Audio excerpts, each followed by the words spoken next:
Okay, here we go. We're live. Welcome everybody to today's CHEK Institute webinar. My name is James Phelps. I work for the CHEK Institute. I am the editor of the CHEK blog, amongst other things. I wear lots of other hats there.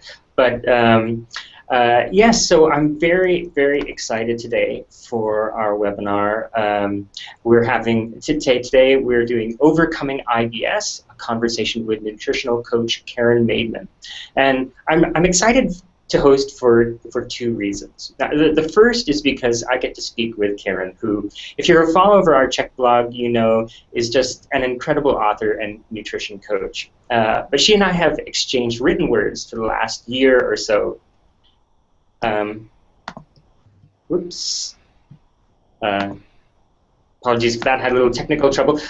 So she and I have been exchanging written words for quite a while, but have never had the opportunity to speak with one another. This is our first time speaking directly, so that's exciting for me. The second reason is the topic today. So we're talking about irritable bowel syndrome, or IBS, and this is pretty serious. It has a quaint name, but it really isn't all that quaint at all. It affects roughly 10 to 15% of the adult population. It can have profoundly negative effects on one's quality of life, and it's kind of a mystery to Western medicine, and often to those suffering from it as well. We don't know its cause, and so I'm really happy because I think you'd be hard-pressed to find someone better qualified to talk about our topic today. Karen is not just an author, nutrition coach, and CHEK Institute trained holistic lifestyle coach.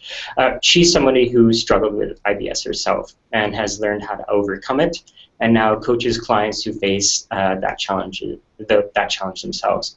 So we really have an expert on the topic with us today. So enough of me yammering. Welcome, Karen, and thank you for joining us today. Wow, what an intro. I have to live up to all that now, don't I? Hi, how are you? I'm well, thanks. How are you? I'm very well. It's the end of my day and kind of the beginning of yours. So you're all fresh and rosy, and I'm fading slightly now, but I'm very excited to be here and to share what I can with people today. Well, lovely, and I will go easy on you. Thank you. Yes. So, yeah, why don't we just start off kind of maybe talking about your story and your struggles with IBS.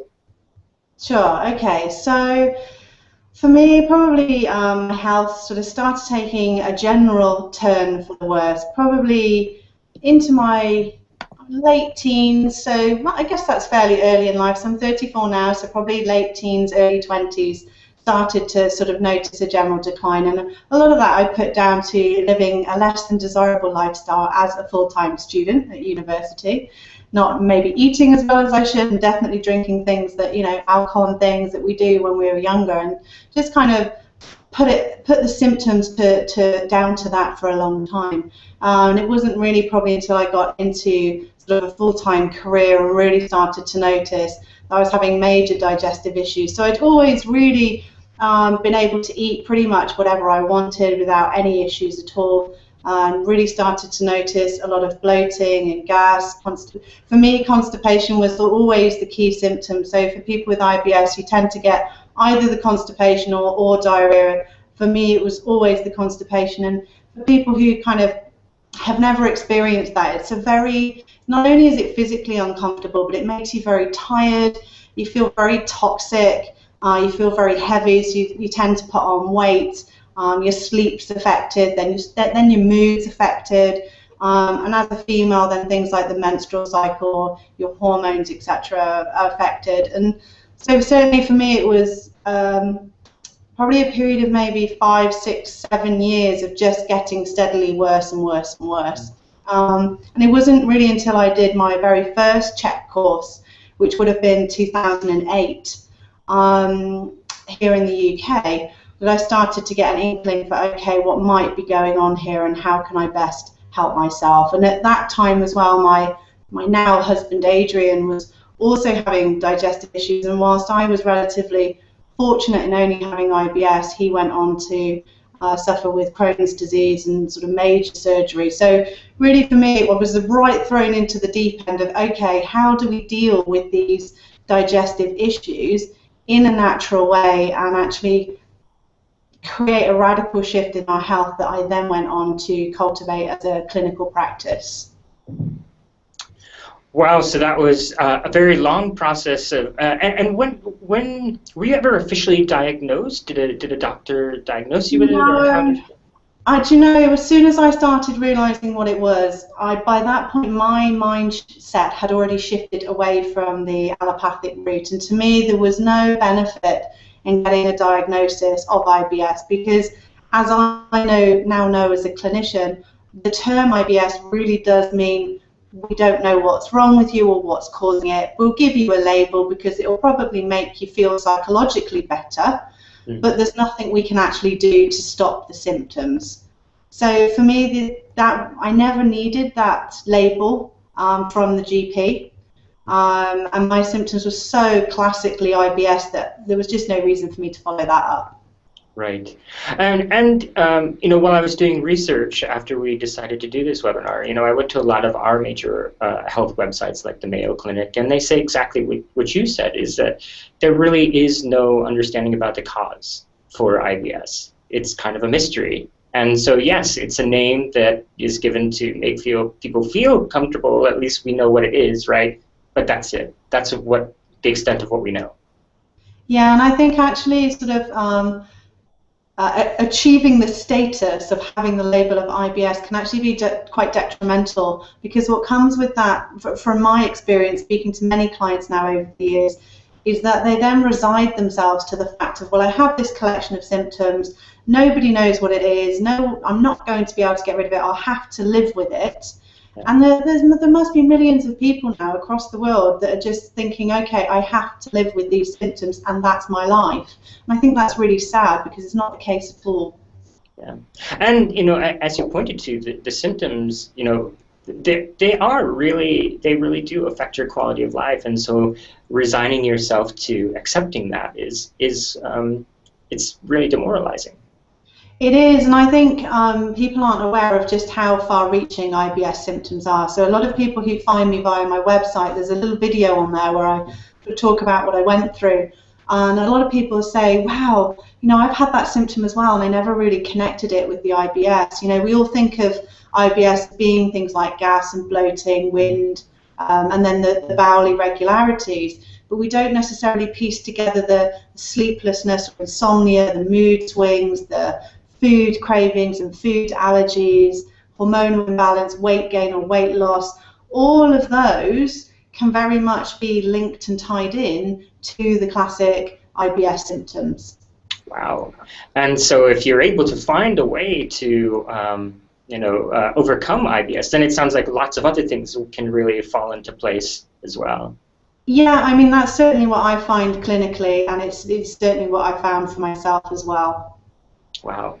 Okay, so we've talked about some of the symptoms, and do you have a sense? I mean, I know that the Mayo Clinic and some of these other sites say, well, it might be stress and it might be anxiety. Do you have, in your clinical experience, do you have some sort of sense about what, you know, where more of the root causes are? Yeah, I mean, what I tend to find with, I would say probably maybe 80% of my clients, it comes down to a chronic, meaning a long-term mental emotional stress. So whether that's the stress of constant financial worry, whether it's the stress of being in a toxic relationship, whatever that stress may be, but I tend to trace it back, is quite a long term. So we're talking could be 5, 10, 15 or more years where someone's been experiencing either quite a low level but daily mental emotional stressor, or actually quite a significant and prominent mental emotional stressor.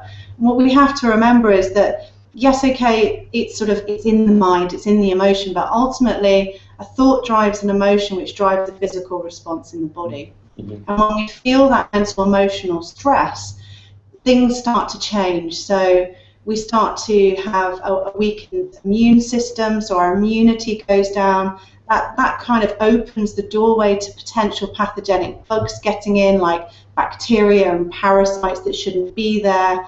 overgrowth of things like yeast and fungus. Lots of people know about Candida albicans now. It's sort of that's thrown around quite a lot. And then that in itself can then lead on to an array of food intolerances and food allergies. And before you know it, you've got this nasty little web of different stressors that are going on and creating this collection of IBS type symptoms. And I imagine too, this is why seeing somebody like an allopathic physician might not, if it really is tied to stress, then receiving laxatives or whatever kind of sort of temporary medications they're going to provide to you are really just not going to be any kind of solution at all. No, and I mean, I have nothing against the allopathic community at all. I think when we work as part of a team, so fusing the holistic approach with the skills and tools of the allopathic community, we have the most incredible sort of toolbox to tap into. I think ultimately my only concern is that we're papering over cracks when we're using things like a lot of the medications, things like laxative antacids, those types of things are not only making the symptoms worse because they're just dampening them down, but they're actually sort of leading you into a false sense of security that actually, you're healthier than you are, you're better off than you actually are. And my concern would be then, well, how do things manifest? Do things then start to get worse and worse and worse before you actually realize that, okay, that's not working at all, and now I'm in a place where those types of things aren't going to cut the mustard anymore. Right. Great. Good. Okay. So, and one of the things that I wanted to come back to too, and what you were talking about is that it sounds as though IBS can manifest very differently in different people. So yes, there are certain sort of common digestive manifestations, but then there's lots of other ways, and it can manifest as well based on that too. Is that right? Was I hearing you right? Yeah. So the people that come into my clinic, people who connect with me via my blogs and website, etc., I mean, the common thread tends to be, or the thing that bothers people the most tends to be sort of bloating, because it's visually, you can see it. Yeah. So particularly for women who tend to like to wear more close-fitting clothes, etc., you get up in the morning and you've got one waist size, and then by lunchtime you have another. And for people with sort of serious bloating issues, you can almost look sort of 6-7 months pregnant. It can be very extended through the abdomen. Apart from that, though, as I've said, other symptoms are very far-ranging, and I would say the longer that you've had sort of the classic IBS symptoms, the more likely that you're going to start to get a ripple effect in the body. So one of the things I learned and really loved learning through the CHEK Institute was how the body is a system of systems. So if we think about it like a little bit like playing, like stacking dominoes, ultimately when you hit one domino, the effect is going to take out the rest of the dominoes. Or throwing a pebble in a rock pool, the ripples spiral out. And ultimately you can't have an issue in one part of the body without it eventually spilling over into other areas of the body. So you're really going to, when you work with a client, there's a kind of a lot of untangling of sort of symptoms and causes when you're working with a client who's been struggling with IBS. Yeah, it's a little bit like being Sherlock Holmes, which I really love. So we use the CHEK Holistic Lifestyle Coaching Assessment Tool, which is an incredible tool for really drilling down into the root causes of people's ill health. And it allows us this incredible opportunity to really look at all aspects of what makes you who you are. Everything from what you're eating, the type of lifestyle you're living, how much stress you have, how much or little exercise you're taking. And that's what allows us to get to the root cause. And we never, as a clinician, never make an assumption that, okay, just because it's IBS and it's affecting predominantly the digestive system, it doesn't mean that the root cause is coming from the food. In fact, I find that rarely the root cause is rarely food. However, you get very quick improvements by changing the diet. It doesn't tend to be the root cause for IBS. Oh, that's really, gosh, that as you said, it sounds like Sherlock Holmes, and then trying to get to that root cause, imagine, is quite a challenge as well, and thinking, strategizing with your clients about how to address whatever that root cause may be. Yeah, and I think, for clients that can be very overwhelming, but when you work with certainly a CHEK trained professional, most of us love that part of what we do. I know I absolutely love it. So for me, it's a joy. It's a joy sort of taking this puzzle, figuring it out, and then sharing with clients the best way to make it work for their lifestyle in a way that's fun and engaging. That I really love. Yeah, and I imagine your client does too. So good. We talked about dietary choices and whether they're the primary cause, and I think for people who don't have it, I imagine that would be the belief, right? That food was the real cause, and changing your food, then you've got the problem licked. But it's much deeper than that. So you talked about stress. Are there any other non-dietary lifestyle factors that you find are sort of at the core of IBS? Yeah, absolutely. So we understand that there are many different types of stressors. So everything from the nutrition we've talked about, we can also have physical stressors, chemical stressors coming from things like our food and water supply, the air we breathe. We also have things like electromagnetic stress. So if you're a very sensitive person, and you're doing a lot of work at the computer, you use Bluetooth, that creates a lot of stress for your own personal energy field.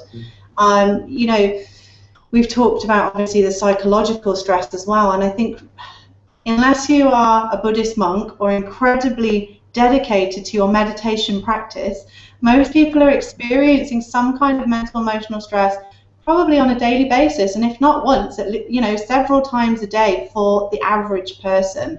So we have to bear in mind that yes, we can manage stress, but when the stress keeps building, we're not an infinite pool. Eventually we will be overloaded with stress, and it will start to manifest physically in the body. And as I've said before, I find really that the mental emotional stress is absolutely fundamental in healing IBS once and for all. Many people will resolve symptoms. I would say nowhere near as many will truly live without IBS unless they have someone to help them tackle that area. Wow. Okay, good. So that was really valuable to know. But let's go. Let's talk about food, because I like food, and you've created some wonderful recipes, and your book, which we'll talk about a little bit later, is fantastic. So let's talk about food. Are there any? Let's just take it in broad. When somebody comes to you, a new client, and you start to talk to them about nutrition and food, what are kind of the basics that you tell them about changes to the way they eat so that they can start sort of overcoming these symptoms? Yeah. So one of the things I'm much more cautious about now, and I think it's wisdom, James, is trying not freaking people out. So there are, whole food groups that I know without doubt when I take that food group out, I'm going to get radical responses. I have to look at, okay, what is this person currently eating, and how far can I nudge them without creating too much stress? If we're just talking the optimal, it would be things like gluten, which we know, or you and I know, comes in wheat, barley, oats, and rye. So for most people, as soon as I say that, there's a bit of panic. Panic rises, the stress levels increase, which is obviously not good for IBS symptoms anyway, because they're thinking, okay, well, there's my porridge in the morning, or my granola, it's my sandwiches, my crackers, my cakes, my pasta, all of those sorts of things. Yeah. And unfortunately, that's not even the only one. If you have inflammation in the guts, when you have IBS, know that inside is like a little roaring fire. So the digestive system, just imagine it's really hot and angry. Okay, that's how I tend to think of it. You're not going to want to be throwing like gasoline onto that fire. you're going to want to start dampening it down, until you've got just sort of smouldering embers. So taking out gluten, also looking at taking out pasteurized dairy, which again is a huge topic. Things like soy, processed sugar, those are the key ones. And for most people, that's pretty damn scary, because that's pretty much everything that someone would be eating. Oh yes, right. Wheat, right? Just if you just did wheat alone, right? It's amazing the things that you would have to remove from your diet if you just wanted to remove wheat. Absolutely, and this is why, when I start working with someone, I'm really careful about assessing, okay, where are you currently at, and how quickly can we move you forward without you feeling overwhelmed or overloaded, because that's detrimental in itself. So it might be that, okay, to start with, if you're eating really low quality processed gluten products, i.e. sort of really cheap processed bread or cheap cereals, then we start looking at, okay, the whole grain versions. If you're already eating the whole grain versions, then we might say, well, let's go for the gluten-free, naturally gluten-free grains like quinoa and buckwheat. So there's always stages you can do things. You don't have to always sort of jump in the deep end. You can do things in a manageable way. And I was going to actually, you brought this point up, and I'm glad that you did, because for those of you who haven't read Karen's book, it's Meals That Heal, Anti-Inflammatory Healthcare and Free from Cooking. And so I wanted to ask you about that anti-inflammatory part, because I think that's really interesting. I haven't heard those words used with IBS, and so to have that focus and to describe what's going on in your gut as kind of that fire, and then to think about how your foods either make that fire, roar higher or kind of tamp it down, is that's really fascinating. So I'm glad that you brought that up, because I wanted to ask you about that. Yeah, I think it's really important as well to really try and visualize what might be going on inside, because sometimes we can become quite detached from things that we don't understand or things that we can't sort of feel and see. We're very tactile people, and when we can't see something, sometimes we just become so disconnected from it. And so I really try and get my clients to visualize. Now, if you had, so let's say you fell over and you cut open your knee, and you imagine then falling over every day for the next week in exactly the same spot, you could imagine how raw the skin would become, how that might get quite pussy and sore. And I literally say to people, okay, well, let's now imagine that the gastrointestinal system is in that state.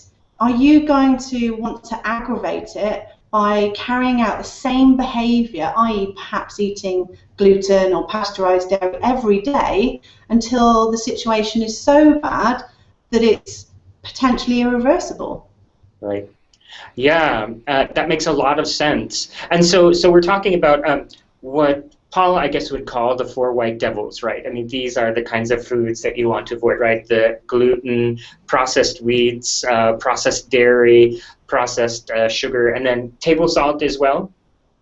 Yeah, I don't get a lot of clients that actually add salt to their food. I think most people in the UK have been absolutely scared off of salt altogether. So I actually have to re-educate them and get them to start introducing good quality sea salt back into the diet, because we understand sea salt is actually a natural antihistamine and actually helps to calm the adrenals, which are our glands that produce stress hormones. And I actually use it as a natural solution with filtered water to dampen down things like hay fever and asthma. So I find it really fascinating that I read an article about salt, just quickly, that said that salt used to be currency, the form of currency before gold came along. It was so revered for its qualities that it was, sort of put up there on a pedestal, and now it's been demonized, of course. So Right. So let's kind of flip this around because we've talked about a little bit about foods that we want to avoid, Yeah. but let's talk about some kind of healing foods. And it's interesting. I know that one of the foods that you talk about quite frequently, or at least that I've seen you talking about, is gelatin, right? And this has kind of an anti-inflammatory sort of quality to it. So maybe you could talk about foods that are healing, and maybe a little bit about gelatin too in specific, and how those can work to sort of, like we said, tamp down that fire. Yeah, so we use a particular type of gelatin, which I believe is actually Canadian. So you guys can get it really easily, and we have a hell of a job getting it in over here. So Grey Lakes gelatin is one of the few types of gelatin that I can find that's really clean. In an ideal world, I'd get all my clients to purely or almost exclusively use homemade broth, which is basically a very long, slow-cooked stock. There's nothing more complicated than that. And you know you've got a really good stock of broth when it's literally like a jelly. So you would look at it in the bowl after it's cooled, and it's thick like jelly. Now, you asked me about gelatin. I'm going to do broth first and then link into the gelatin if that's okay. Okay, yeah. Just because broth is like my favorite IBS healing elixir. So I feel like I must praise it first. And it's so cheap, you can make it yourself. And for people who are maybe a little bit nervous about upping things like protein and fats in their diet, maybe people that are on a budget in terms of what they can afford to buy in, broth is very economical, very easy to make, and I love the fact that you're not wasting any of the animal produce when you're making things like broth, which is made from chicken carcass or leftover beef bones. So both broth and gelatin, as you said, are highly anti-inflammatory, so they will dampen down that fire. The other thing that I love about both of them is that they have this ability to pull in hydrofolate colloids into the gastrointestinal system. It's a really fancy word, but basically all it means is that it's aiding the body to bring in more digestive secretions in order to help you break down your food more easily. Now, what we know when we have IBS is that digestion is impaired. If you've got a roaring inferno going on in the gut, we've got to pretty much know that therefore we're not necessarily going to break down our foods as well. We're not going to be taking the nutrition from our foods, and therefore we're going to become depleted in key vitamins, minerals, nutrients, and feel things like lethargy, mood swings, irritability, etc., just from being massively malnourished. Yeah. So by getting in things like broth and gelatin, you're actually doing a little bit of healing work, and you're boosting your own natural ability to digest the foods that you are consuming. So you've got a lovely sort of double benefit there. And gelatin is basically a really simple supplement form that's a lot easier for people to use because it's just a powder, and you can add it to all kinds of soups and smoothies. You can make healthy little jelly sweets and ice cream and all sorts of things with it. And it truly is a whole food supplement. The body recognizes it, it knows what to do with it, it's used straight away, it's not synthetic in any way. So yeah, you can't really go wrong. Actually, a really naive beginner sort of question. What is in the gelatin that we're talking about? Yeah, so it's basically ground beef cartilage, beef bones. That's literally all it is. You can also buy a pork version. We tend to stick with the beef. That's all it is. As far as I know, the brand that we use doesn't use any sort of cheap areas, so like the hide, etc. It's literally just the bone. And I understand this is why a lot of times when you make chicken stock, I've heard many people recommend that you use the feet, because when you use the feet, is sort of, especially for Americans, as kind of gross as that might sound, that you can get a lot of that gelatin from using the feet in the stock. Yeah, and it sounds gross over here too, by the way. I used to call broth something else. Oh, I used to call it bone broth until somebody said, you know, that sounds really disgusting. I think you need to find a new name for it. Honestly, the challenges that I have getting some people to make broth is outrageous. They would rather spend, you know, 4 times the amount and use gelatin than actually make their own broth. So it's just down to the individual.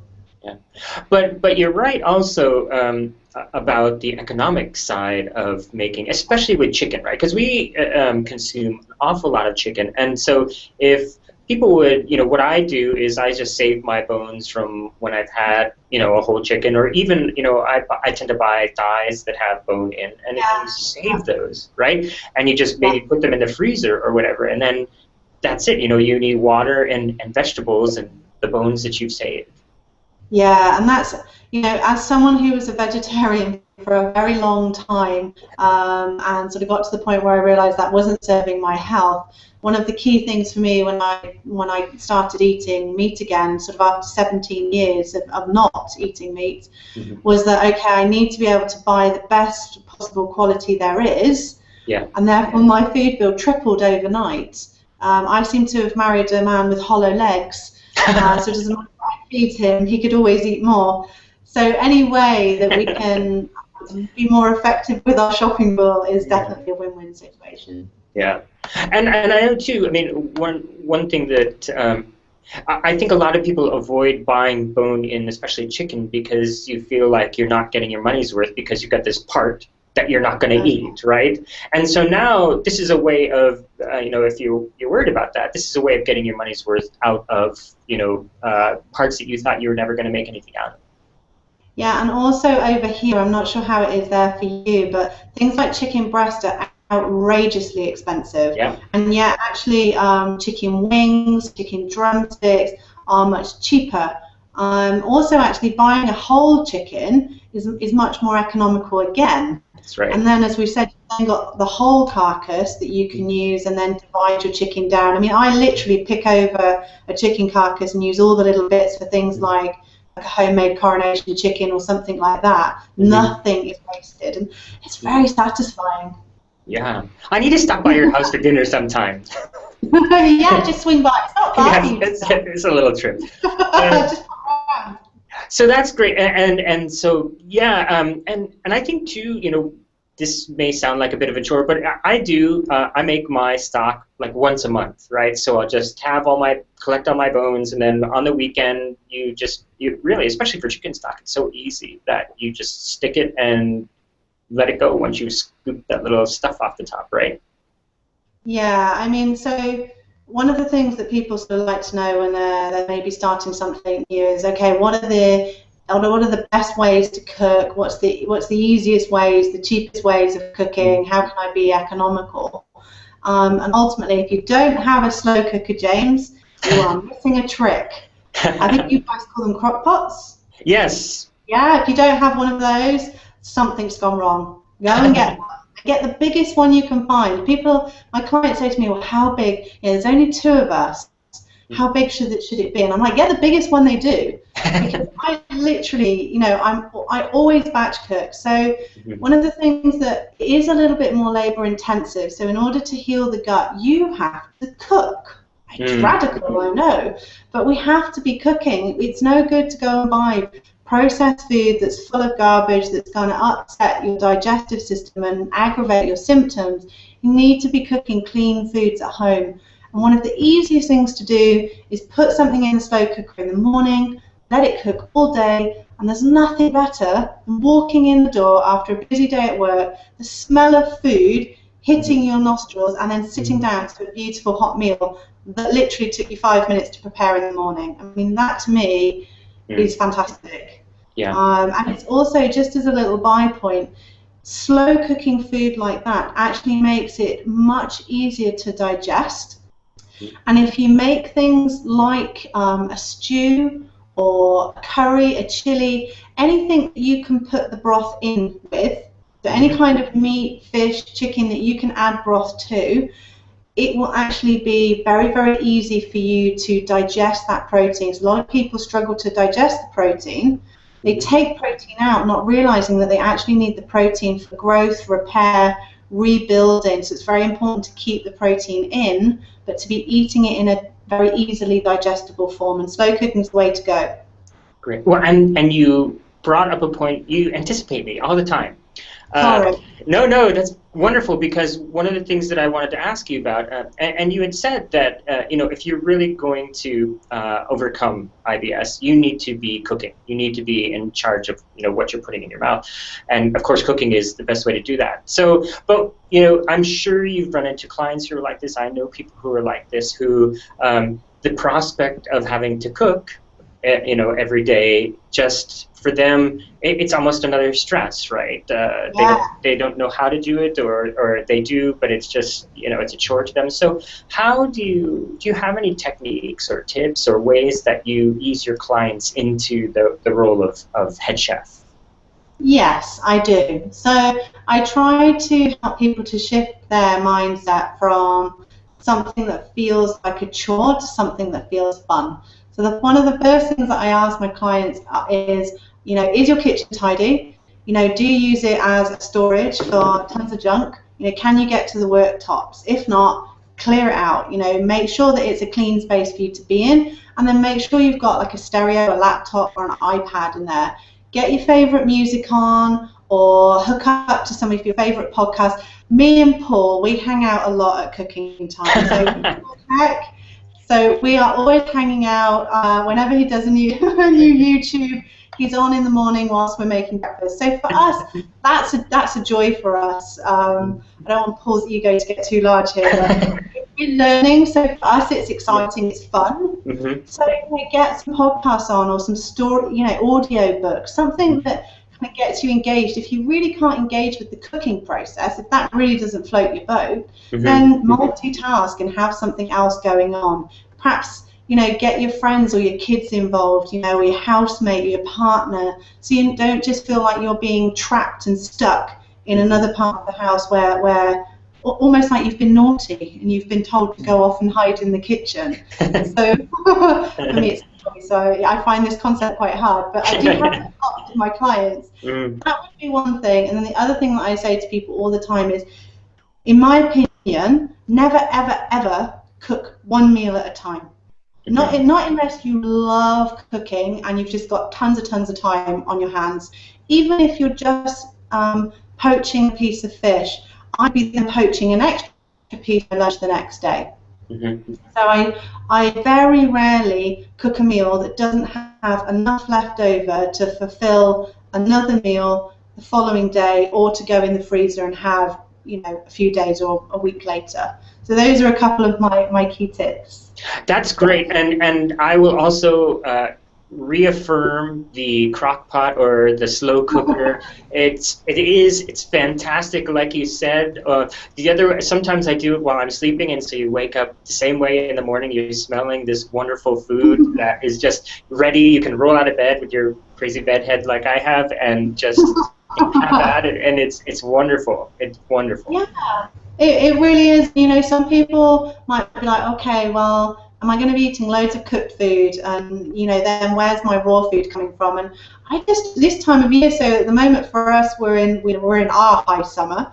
Yeah. So I chuck a seasonal salad with it that literally takes a few minutes just to prepare, or maybe some lightly steamed vegetables in the autumn and winter, so that you've got a nice, well-rounded meal. And the other thing I was going to say to you, and you said, how do you get people maybe inspired? Before we came on air, James and I were talking about social media and sort of the wonders and the perils of social media. And if you aren't on Pinterest, I suggest getting on Pinterest, because it's an amazing resource for recipes. It's a free resource, and also obviously your blogs and Facebook pages. Millions of amateur hobby chefs now are out there creating the most incredible recipes for you to try. So there's no shortage of inspiration. Gosh, our time is going by so fast. I have to be careful about which questions I want to ask you. let's talk about quickly about cooking styles, right? So we've talked a little bit about specific food items that we want to avoid, or specific food items that can be particularly healing. But what about cooking styles? Say, this time of year, especially in the United States, barbecuing, right? Yeah. Grilling is really big. So is grilling better or worse? Or so maybe you could talk a little bit about cooking styles. Okay, so lots of people think that grilling is a really healthy option because it drains all the fat off. What most people don't realise is that we need the saturated fat, if it's good quality saturated fat, in our diet. It's actually essential, and it's actually got a very healing component for us. So my preferences for cooking meat would just be not to overcook. You can shallow fry as long as you're frying in good oil, like coconut oil or raw butter or ghee. You could slow roast or slow cook. You can grill and barbecue, you just don't want to cook the hell out of it. So if you've got like a char grilled piece of meat, what you have to know is that that's not necessarily a very healthy approach to actually eating the meat. So especially things like steak, where you can eat that on the sort of, well, for want of a better word, on the bloody side, so you can have that slightly raw. Mm-hmm. This is a best way to have it. Obviously, with things like chicken, you want to be cooking that right the way through. And it just depends if you're buying meat on the bone or off the bone. If you're buying on the bone, then I would always say cook at low heats, long and slow, because it's much easier to digest, and you're going to keep intact more of the goodness within that food. Great. That would be my point for the meat anyway. I mean, in terms of sort of fruits and vegetables, juicing is great. If you've got a good quality juicer, dehydrating is another really good option. Also sprouting, so if you want to sprout some of your seeds and things, those are kind of some of my favorite ways of preserving the goodness in the foods. Great, that was fantastic. Thank you. Let's talk about drinks. What about the things we drink? Are there water? I imagine, as always, is going to be the best. But are there other drinks to avoid or okay in moderation? Coffee, juice. We talked about juices. Yeah. So coffee and alcohol will go in the same category, both stimulating. So what we have to know is that when we have IBS symptoms, we're driving what's called the sympathetic nervous system. So the sympathetic nervous system is our stress response. So if you have IBS, know that your physiology will be in this stress response. Now, in order for you to improve your IBS symptoms, we need to shift you, think of it like a balancing act, we need to shift you into what's called the parasympathetic. All that means for you is rest, repair, digest. All of these functions, so healing, digestion, and detoxification, are all naturally promoted when you're in this parasympathetic state. Caffeine and alcohol will drive you in the opposite direction. They're also irritants to the gut. So basically, it's a lose-lose situation. Unless you absolutely have to have it, I would omit it. The other thing to watch out for would be having too much like green tea. Some people get heavily into green tea. There is a caffeine component in that also. And the other thing to watch out for would be overdoing it on things like nut milks. So a lot of people take out dairy and then go very, very heavy on sort of the Tetra Pak, nut milks, almond milks, those types of things. And some of them contain a lot of sugar. And some of them contain a product called carrageenan, which is derived, I believe, from a type of seaweed. Actually very, very irritating to the gut lining. The first time I ever had it, it snuck into a drink I had, and I had the most insane bloating and gas for at least 48 hours. So those would be my top ones to think about. Okay. So yeah, we're getting close to time, and I want to give our audience a chance to ask questions. But I do have one last question for you, and something kind of broad. So let's suppose that I suspect that I might have IBS, and I come to you maybe as a new client. What do you tell new clients, or do you have some sort of basic list of tips or hints or things that would enable me to start kind of recovering right away?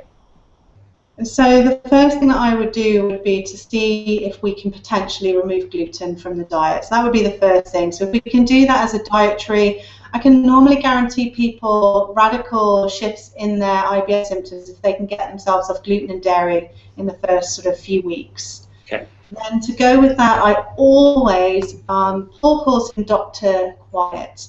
Dr. Quiet is our doctor that helps us to rest and repair. So I nearly always get my clients to think about where can I find little pockets of peace in the day, just to start bringing the stress level down. So if it's reading a good book, getting out in nature, perhaps joining a Tai Chi or a yoga class, those would be the first little things I would encourage my clients to do. Great, super. Well, so that was exciting, really helpful. And now I want to invite anybody in our audience who's joined us live. If you have questions, you can please enter them in the chat field on the page where you're watching this webinar. And I'll also, if we talk about social media, if you're a Twitter person and that's your preferred way of communicating, you can tweet your question to @CHEK Institute with the hashtag IBS. And I'll be keeping a close eye on that, and we'll ask your question that way. So we do have a question to start off with. This question comes from Inga, who, I believe that's what it says. I apologize if I get your name wrong, but I think it's Inga, and she asks, what about some crock pots? She wants to know about the temperature of crock pots that they cook at. Is it best to get one with more than 2 temperature settings? Can crock pots cook too high? And do you have any brands that you suggest for crock pots? Okay, so I don't know where this particular person is. The brand that I use is Cuisinart. That's because it was the biggest one I could find. It's a 6.5 litre. Cuisinart, if you know the brand, it's a very good quality brand, and the bowl inside is a very good quality ceramic bowl. I like to get the ones with 2 temperature setting, so the low and high. Basically, they both cook at very, very low temperatures anyway. The only way you would destroy food is by not putting enough liquid in the crock pot and sort of cooking things dry. It needs moisture inside the crock pot, or otherwise everything goes dry and things it looks like it's burnt, but it's more dehydrated than burnt. Mm-hmm. So those would be my tips. Okay, and actually I should ask you this question that will sort of piggyback on what she was asking and what you just said. When you do, especially like beef roast or anything like that, do you usually sear the outside of the meat first so to sort of prevent some of that loss of moisture while it's in the crock pot? I'm a bit lazy sometimes, can I be honest? Quite often when I use a slow cooker, it's because I'm in a rush. Mm-hmm. And to me, sort of searing the meat almost defies the need for speed.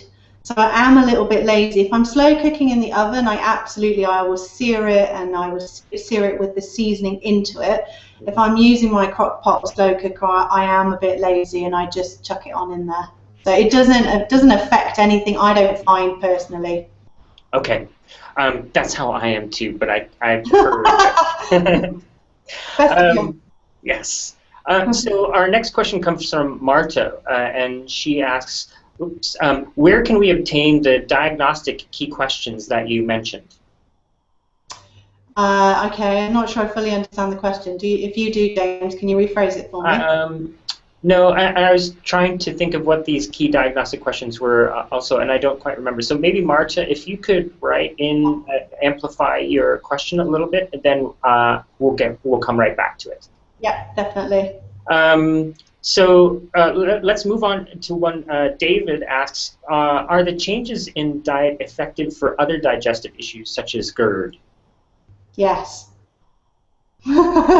Yes, I work with all kinds of digestive issues. Like I said, I do a lot of work now with inflammatory bowel disease, colitis, Crohn's disease, and I've also been working with things like bowel cancer, and I use very similar approaches, obviously specific to each individual, but there's lots of similar tones that overlay between all of these things. So yes would be the answer.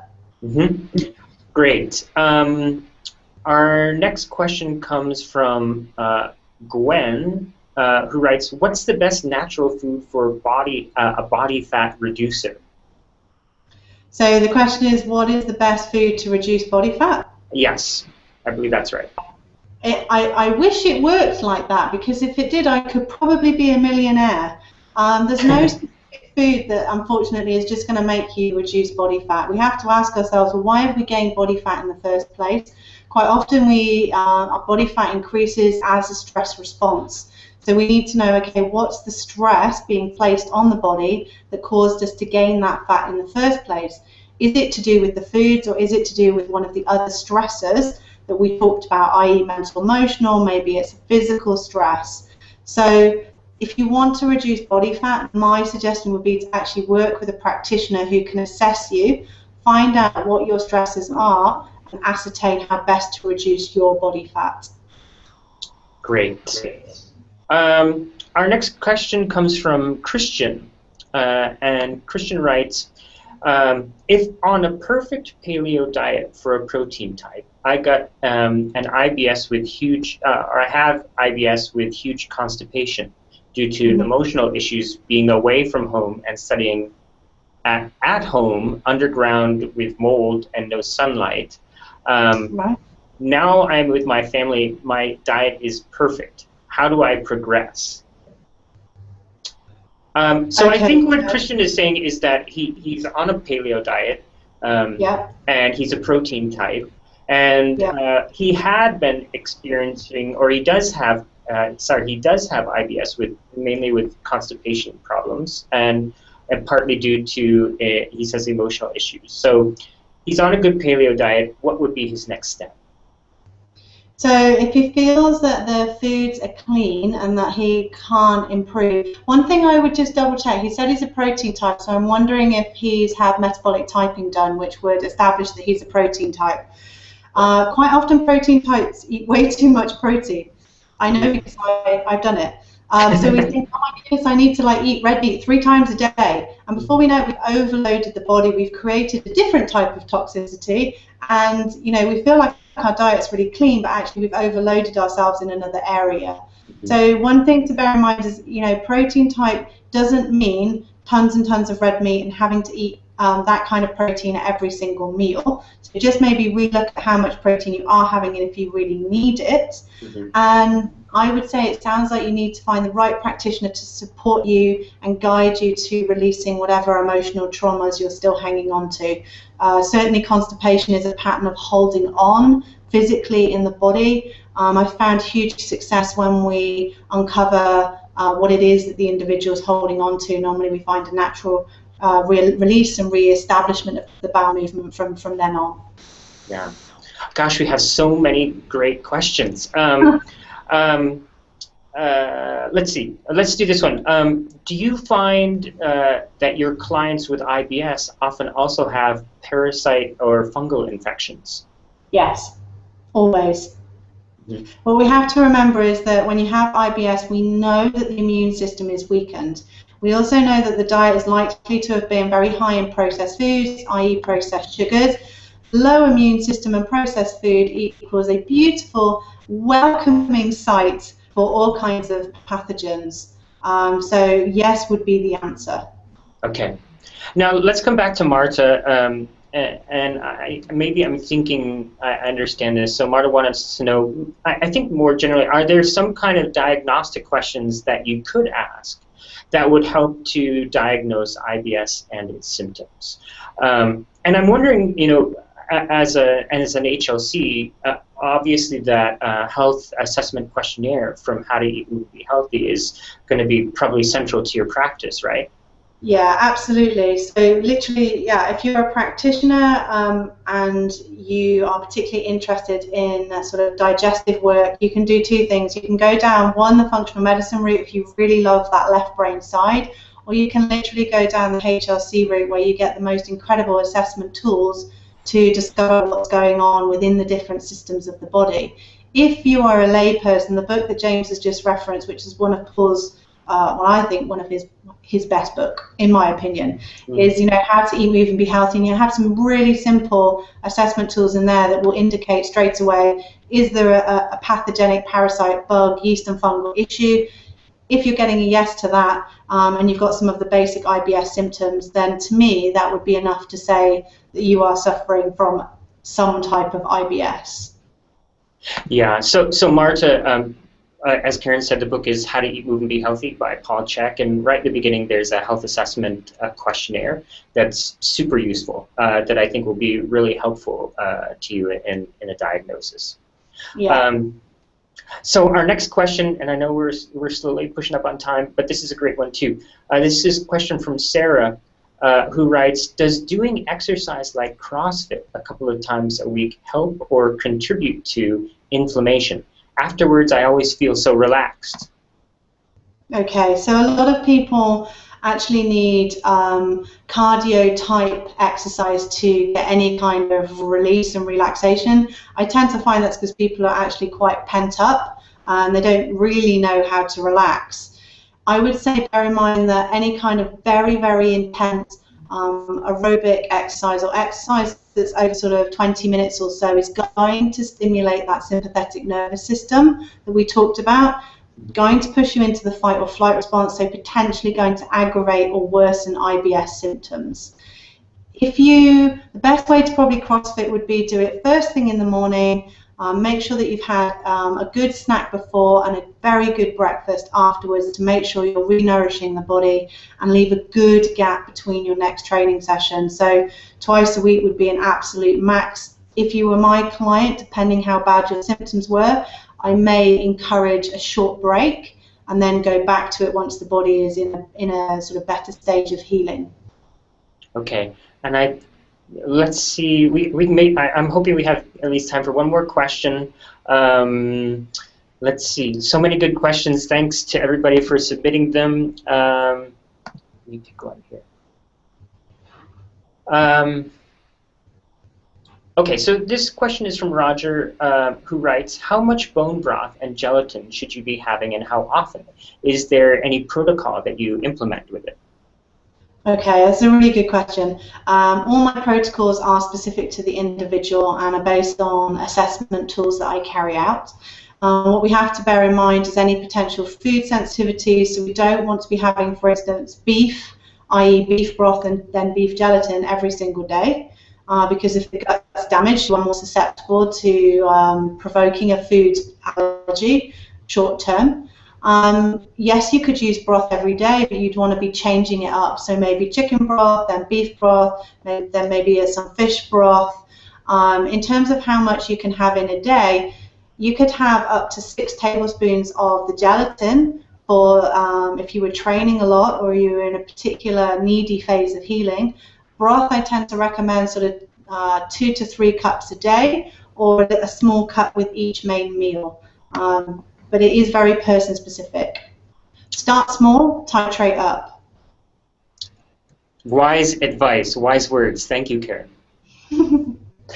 So we're at that time, and Karen has graciously agreed to do this late in her evening, and so I don't want to keep her any longer. But what I do want to do is I mentioned Karen's book a couple of times, and I just want to show you that book, show that book to all of you. This is it. This is Meals That Heal, Anti-Inflammatory, Free from Cooking. It's a wonderful book. The recipes, if you've been on our blog and you've been reading Karen's recipes and kind of drooling over them, this is a wonderful resource for that. But it's more than just a cooking book, right? I mean, it's actually an experience. It's in a way it's a how-to to heal yourself from these inflammatory problems. So it's wonderful. It's available on Amazon. It's also available at the CHEK Institute store, chekinstitute.com/shop. And I think you'll be very happy that you purchased it. Even if you don't have IBS and you just like to eat, it's wonderful. Oh, you're welcome, and it's so well deserved. And if you are in, Karen, you're in Gloucestershire, is that right? Yeah, I'm in Gloucestershire, but I do work across the UK. But yes, Gloucestershire based.